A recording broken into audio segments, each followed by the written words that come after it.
ചില വ്യക്തികളുടെ ഒരു പ്രത്യേകതയാണ്. പാപം ചെയ്തു കഴിഞ്ഞാൽ അത്രമാത്രം കരഞ്ഞ് തിരിച്ച് ഈശോയിലേക്ക് ഓടി വരുന്നതിന് കാരണം ആ വ്യക്തിയുടെ ഉള്ളിൽ ആത്മീയ ദാഹം ഉള്ളതുകൊണ്ടാണ്. അതുകൊണ്ടാണ് ഈശോ പത്രോസിനോട് ചോദിക്കുന്നുണ്ട്, യോഹന്നാന്റെ പുത്രനായ ശിമയോനെ, നീ ഇവരെക്കാൾ അധികമായിട്ട് എന്നെ സ്നേഹിക്കുന്നുണ്ടോ? ഈ പത്രോസിന് ഈശോയോടുള്ള വ്യക്തിബന്ധം പത്രോസിന്റെ പ്രവൃത്തികളിൽ വ്യക്തമായിട്ട് വെളിപ്പെടും.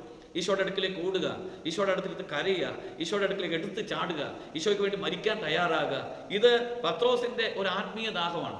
നമ്മളും ആത്മശോധന ചെയ്യണം. എനിക്ക് ആത്മീയ ദാഹമുണ്ടോ? എൻ്റെ ദൈവത്തിന് വേണ്ടിയുള്ള ആത്മീയ ദാഹമുണ്ടോ? പലപ്പോഴും നമ്മുടെ ഓരോരുത്തരുടെയും പ്രാർത്ഥന പരിശോധിച്ചാൽ ഒരു കാര്യം സാധിക്കുന്നതിന് വേണ്ടി, ഒരു നേട്ടം ലഭിക്കുന്നതിന് വേണ്ടി, ഒരു പുരോഗതി ഉണ്ടാകുന്നതിന് വേണ്ടി, ഒരു പരീക്ഷ ഉണ്ടാകുന്നതിന് വേണ്ടിയുള്ള ഭക്തിയുണ്ട്. ഒരു പരീക്ഷയെ മുന്നിൽ കണ്ടുള്ള പ്രാർത്ഥനയുണ്ട്. ഒരു പരീക്ഷയെ മുന്നിൽ കണ്ടിട്ടുള്ള പരിത്യാഗമുണ്ട്. ഒരു പ്രതിസന്ധിയെ മുന്നിൽ കണ്ടിട്ടുള്ള ദൈവത്തോടുള്ള ബന്ധമുണ്ട്. അതല്ല, ഈശോ നിനക്ക് ആനന്ദമായിട്ട് മാറണമെങ്കിൽ ഈശോയോടുള്ള വ്യക്തിബന്ധം നിന്നെ ഈശോയ്ക്ക് വേണ്ടി ജീവിക്കാനായിട്ട് പ്രേരിപ്പിക്കും. പ്രിയപ്പെട്ടവരെ, എത്ര പ്രതിസന്ധികളിലൂടെ കടന്നു പോകുന്ന വ്യക്തിയാണെങ്കിലും നിന്റെ ജീവിതത്തിൽ ഒരുപക്ഷെ പ്രതിസന്ധികളായിരിക്കാം ഈശോ മിശിഹായുമായിട്ടുള്ള വ്യക്തിബന്ധത്തിലേക്ക് നിന്നെ നയിക്കുന്നത്. കണ്ണുനീരിലൂടെയും സങ്കടങ്ങളിലൂടെയും വലിയ സഹനങ്ങളിലൂടെയും കടന്നു പോകുമ്പോൾ ഒരുപക്ഷെ ഈശോ മാത്രം നിനക്ക് ആനന്ദമാകുന്ന നിമിഷമുണ്ട്. ഈശോ മാത്രം നിന്റെ വേദന മനസ്സിലാക്കുന്ന നിമിഷമുണ്ട്. ഈശോ മാത്രം ആശ്വാസമായിട്ട് തീരുന്ന ഒരു സമയമുണ്ട്. ഇതിൻ്റെ ഒരു പ്രധാനപ്പെട്ട കാരണം, നീ ഈശോയ്ക്ക് അത്രമാത്രം വില കൊടുക്കുന്നു. നിന്നെ ഈശോ അനുഗ്രഹിക്കും. ഈശോ മിശിഹായിൽ എത്രയും സ്നേഹം നിറഞ്ഞ എൻ്റെ പ്രിയപ്പെട്ട സഹോദരങ്ങളെ, ഇന്ന് വചന ശുശ്രൂഷ പങ്കെടുക്കുമ്പോൾ തന്നെ ദൈവത്തെ സ്വന്തമാക്കാൻ നീ ഒന്ന് ആഗ്രഹിച്ചാൽ മതി, ഈശോ നിന്നെ കൈവിടിയില്ല. ദൈവത്തെ സ്വന്തമാക്കാൻ ആഗ്രഹിച്ചാൽ തന്നെ ഈശോ നിന്റെ ജീവിതത്തിൽ ഇടപെട്ടിരിക്കും. അതുകൊണ്ട് ആത്മീയ ദാഹം നമ്മുടെ ജീവിതത്തിൽ നിറയ്ക്കുക. മനുഷ്യ ജീവിതത്തിൽ അനേകം ദാഹങ്ങളുണ്ട്. ഈ ലോക ദാഹങ്ങളിൽ നിന്നൊക്കെ എത്രയോ വ്യത്യസ്തമാണ് ആത്മീയ ദാഹം.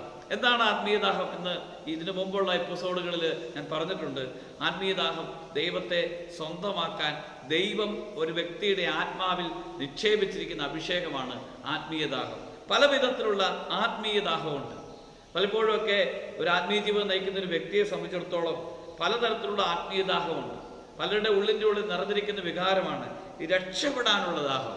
അതിലൊന്നാണ് രക്ഷപ്പെടാനുള്ള ദാഹം, വിശുദ്ധനാകാനുള്ള ദാഹം, പാപം ചെയ്യാതിരിക്കാനുള്ള ദാഹം, ഈശോയെ എല്ലാവരേക്കാൾ അധികമായിട്ട് സ്നേഹിക്കാനുള്ള ദാഹം, പരിശുദ്ധാത്മാവിൽ നിറയാനുള്ള ദാഹം. ഇങ്ങനെ ഉള്ള ആത്മീയ ദാഹമുണ്ട്. ഒരു വ്യക്തിയുടെ ഉള്ളിൽ ദൈവം നിക്ഷേപിച്ചിരിക്കുന്ന ദാഹങ്ങളാണ്. രക്ഷപ്പെടാനും കർത്താവിന്റെ പരിശുദ്ധാത്മാവ് നിറയ്ക്കാനും ഒരു നിമിഷം പോലും പാപം ചെയ്യാതെ ജീവിക്കാനുള്ള ദാഹം.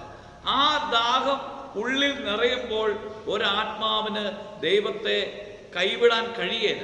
അപ്പോൾ ആത്മീയ ദാഹമുള്ള ഒരു വ്യക്തിയുടെ ഒരു ആത്മാവിൽ നിറയുന്ന ദാഹം ഈശോയെ വിട്ടുപിരിഞ്ഞ് ജീവിക്കാനായിട്ട് കഴിയില്ല. ചില വ്യക്തികളുടെ ഒരു പ്രത്യേകതയാണ്, പാപം ചെയ്തു കഴിഞ്ഞാൽ അത്രമാത്രം കരഞ്ഞ് തിരിച്ച് ഈശോയിലേക്ക് ഓടി വരുന്നതിന് കാരണം ആ വ്യക്തിയുടെ ഉള്ളിൽ ആത്മീയ ദാഹം ഉള്ളത് കൊണ്ടാണ്. അല്ലെങ്കിൽ പെട്ടെന്ന് പരിശുദ്ധ കുർബാനയുടെ ഒക്കെ മുമ്പിൽ പൊട്ടിക്കരയാനായിട്ട് പറ്റുന്നത് ഈ ആത്മീയ ദാഹത്തിന്റെ അടയാളമാണ്.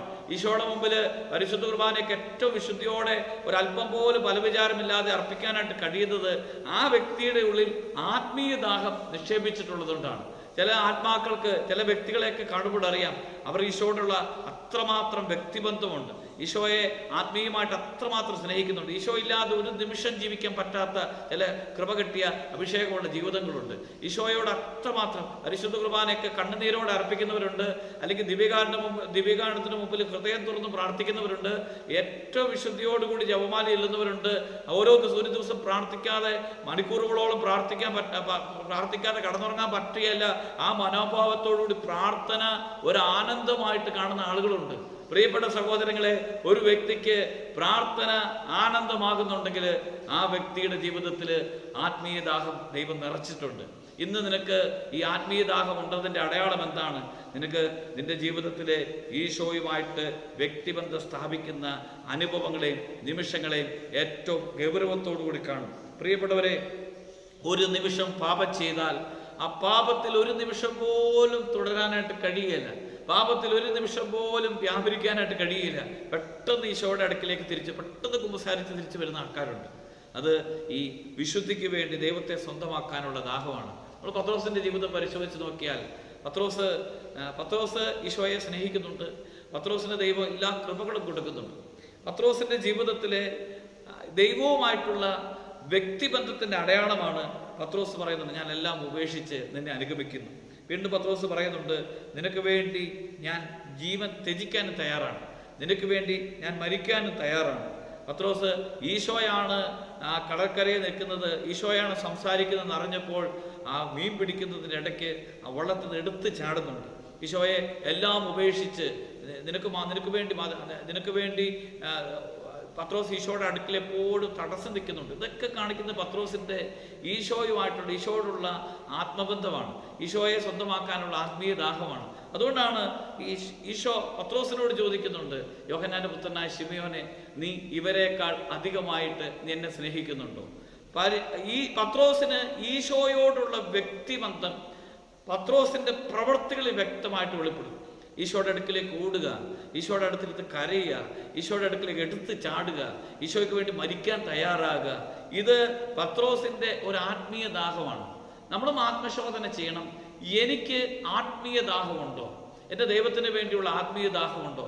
പലപ്പോഴും നമ്മുടെ ഓരോരുത്തരുടെയും പ്രാർത്ഥന പരിശോധിച്ചാൽ ഒരു കാര്യം സാധിക്കുന്നതിന് വേണ്ടി, ഒരു നേട്ടം ലഭിക്കുന്നതിന് വേണ്ടി, ഒരു പുരോഗതി ഉണ്ടാകുന്നതിന് വേണ്ടി, ഒരു പരീക്ഷ ഉണ്ടാകുന്നതിന് വേണ്ടിയുള്ള ഭക്തിയുണ്ട്, ഒരു പരീക്ഷയെ മുന്നിൽ കണ്ടുള്ള പ്രാർത്ഥനയുണ്ട്, ഒരു പരീക്ഷയെ മുന്നിൽ കണ്ടിട്ടുള്ള പരിത്യാഗമുണ്ട്, ഒരു പ്രതിസന്ധിയെ മുന്നിൽ കണ്ടിട്ടുള്ള ദൈവത്തോടുള്ള ബന്ധമുണ്ട്.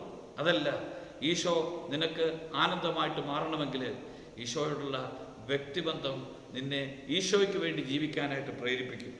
ഈ ഭൂമിയിൽ നമ്മുടെ ജീവിതത്തിൽ മുഖ്യസ്ഥാനം എന്തിനാണെന്ന് ആത്മശോധന ചെയ്യണം. അങ്ങനെ പരിശോധിക്കുമ്പോഴാണ് പ്രിയപ്പെട്ടവരെ ഈ ദൈവം ഒരു ജീവിതത്തിന് ഏറ്റവും ആനന്ദമായിട്ട് മാറുന്നത്. ഈശോയ്ക്ക് അത്രമാത്രം വില കൊടുത്ത പത്രോസിനെ ഈശോ സഭയ്ക്ക് വേണ്ടി പ്രത്യേകമായിട്ട് തിരഞ്ഞെടുത്തു. ഈ പാറമേൽ ഞാൻ എൻ്റെ സ്ഥാപ സ്ഥാപിക്കും, നരക കവാടങ്ങൾ നിന്റെ പ്രബലപ്പെടുത്തുകയാണ്. അതാണ് ആദിമ അപ്പസ്തോലന്മാരുടെ ജീവിതം പരിശോധിക്കുമ്പോൾ ഒരു പ്രദേശത്ത് ആത്മാക്കൾക്ക് വേണ്ടി പ്രാർത്ഥിക്കുവാനായിട്ട് സമരിയായിൽ ദൈവജനം വചനം സ്വീകരിച്ചു എന്നറിഞ്ഞപ്പോൾ പത്രോസിനെ വിളിച്ചുകൊണ്ടുവന്ന് അവിടെ കൈവച്ച് പ്രാർത്ഥിക്കുകയാണ്. പത്രോസിന് മുഖ്യസ്ഥാനം സഭയിലുണ്ടായിരുന്നു. അത് മുഖ്യസ്ഥാനമല്ല, ദൈവത്തോടുള്ള വ്യക്തിബന്ധത്തിൻ്റെ ഏറ്റവും വലിയ അടയാളമാണ്.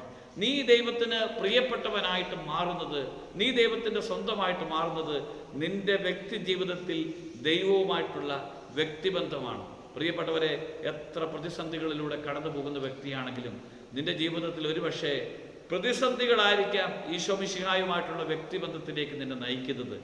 കണ്ണുനീരിലൂടെയും സങ്കടങ്ങളിലൂടെയും വലിയ സഹനങ്ങളിലൂടെയും കടന്നു പോകുമ്പോൾ ഒരുപക്ഷെ ഈശോ മാത്രം നിനക്ക് ആനന്ദമാകുന്ന നിമിഷമുണ്ട്, ഈശോ മാത്രം നിന്റെ വേദന മനസ്സിലാക്കുന്ന നിമിഷമുണ്ട്, ഈശോ മാത്രം ആശ്വാസമായിട്ട് തീരുന്ന ഒരു സമയമുണ്ട്. ഇതിൻ്റെ ഒരു പ്രധാനപ്പെട്ട കാരണം നീ ഈശോയ്ക്ക് അത്രമാത്രം വില കൊടുക്കുന്നു.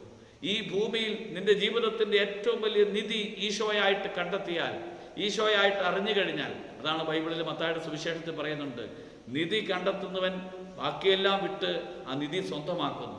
പ്രിയപ്പെട്ടവരെ, ഈശോ ആകുന്ന നിധിയെക്കുറിച്ച് ധ്യാനിച്ചു കഴിയുമ്പോൾ എന്തൊക്കെ നഷ്ടപ്പെടുത്തി ഈശോയെ സ്വന്തമാക്കണമെന്ന് നമുക്ക് അറിയാം, അനുഭവിക്കാനായിട്ട് കഴിയും. അതുകൊണ്ട് ഈ വചന ശുശ്രൂഷയെ സംബന്ധിക്കുമ്പോൾ നിനക്ക് ജീവിതത്തിൻ്റെ ഏറ്റവും വലിയ നിധിയായിട്ട് ഈശോ മാറട്ടെ. നിന്റെ ഉള്ളിൽ ആത്മീയ ദാഹം കൊണ്ട് നിറഞ്ഞ് ദൈവത്തെ സ്വന്തമാക്കാനുള്ള ആത്മീയ ദാഹം നിറയട്ടെ. ഈ വചന ശുശ്രൂഷയിലൂടെ നമ്മുടെ ഉള്ളിലേക്ക് ആത്മീയ ദാഹം നിറഞ്ഞ് യേശുക്രിസ്തുവിനെ സ്വന്തമാക്കാൻ, യേശുക്രിസ്തുവിന് വേണ്ടി നിന്റെ ജീവിതത്തെ ജീവിതത്തിനെ സമർപ്പിച്ചു കഴിഞ്ഞാൽ ദൈവം നിശ്ചയമായിട്ട് തറപ്പെട്ടിരിക്കും. നിന്നെ ഈശോ അനുഗ്രഹിക്കാതെ കൈവിടുകയല്ല, ഈശോ നിന്നെ അനുഗ്രഹിക്കാതെ കടന്നു പോവുകയല്ല, ഈശോ നിന്റെ ജീവിതത്തിൽ ഇടപെടാതെ കടന്നു പോവുകയല്ല, നീ രക്ഷപ്പെടാതിരിക്കുകയല്ല. ഇതൊന്ന് ഉറച്ച വിശ്വാസത്തോടെ ദൈവത്തെ മുറുകെ പിടിക്കാം. ഒരു നിമിഷം നമുക്ക് കണ്ണുകളടച്ച് ഈശോയെ, എൻ്റെ ഉള്ളിൽ ഒരു ആത്മീയ ദാഹം, എൻ്റെ ഈശോയ്ക്ക് വേണ്ടി ജീവിക്കുവാനുള്ള, എൻ്റെ ഈശോയെ സ്വന്തമാക്കാനുള്ള ദാഹം നിറക്കണമേ എന്ന് പ്രാർത്ഥിക്കാം, സ്തുതിച്ച് പ്രാർത്ഥിക്കാം. Hallelujah, hallelujah. യേശുവേ നന്ദി, യേശുവേ സ്തുതി, യേശുവേ ആരാധന, യേശുവേ മഹത്വം. നമ്മുടെ കർത്താവ് ഈശോ മിശിഹായുടെ കൃപയും പിതാവായ ദൈവത്തിൻ്റെ സ്നേഹവും പരിശുദ്ധാത്മാവിൻ്റെ സഹവാസവും ഈശോയുടെ തിരുരക്തത്തിൻ്റെ സംരക്ഷണവും നിങ്ങളെല്ലാവരുടെ കൂടെ ഉണ്ടായിരിക്കട്ടെ, ഇപ്പോഴും എപ്പോഴും എന്നേക്കും.